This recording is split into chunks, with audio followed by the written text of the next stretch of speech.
काळासूर एक द्वेषपूर्ण राक्षस आणि दुष्ट प्रतिभा, त्याच्या प्रयोगशाळेत एक घृणास्पद एक कोळी राक्षस निर्माण करण्यासाठी अथक परिश्रम केले. कॅकलच्या सहाय्याने त्याने थरथरणाऱ्या कोळ्यामध्ये सीरम टोचला, ज्यामुळे एक विचित्र परिवर्तन घडले. कोळ्याचे शरीर लांबलचक झाले, त्याचे पाय वाढले आणि त्याचे डोळे इतर जगाच्या ऊर्जेने चमकले. कालअसुरची निर्मिती उदयास आली. एक उंच, राखाडी, राक्षसी अस्तित्व सोन्याच्या दागिन्यांनी आणि हजारो भव्य, धातूच्या कोळ्याच्या पायांनी सुशोभित केले, जे दहशतीचे तेज पसरवत होते. स्पायडर मॉन्स्टर कालअसुरची दुरावलेली सृष्टी, लांब, अशुभ छाया टाकत, दुपारच्या रस्त्यावर लटकली.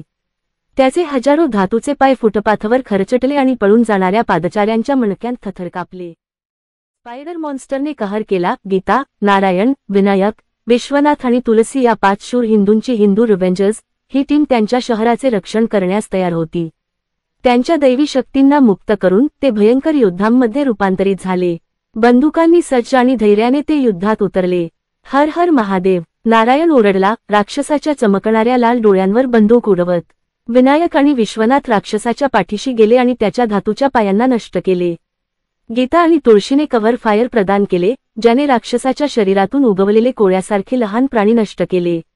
स्फोट, बंदुकीच्या गोळीबार आणि स्पायडर मॉन्स्टरच्या गर्जनेने हवा भरली होती. पण 5 वीरांनी त्यांच्या शहराला विनाशापासून वाचवण्याचा निर्धार केला. अंतिम, शक्तिशाली स्फोटाने स्पायडर राक्षस कोसळला, त्याचे शरीर ठिणग्या आणि ढिगाऱ्यांच्या शॉवरमध्ये जमिनीवर कोसळले. हिंदू रिव्हेंजर्स म्हणजेच गीता, नारायण, विनायक, विश्वनाथ आणि तुलसी यांच्या शौर्यामुळे शहराचे रक्षण झाले.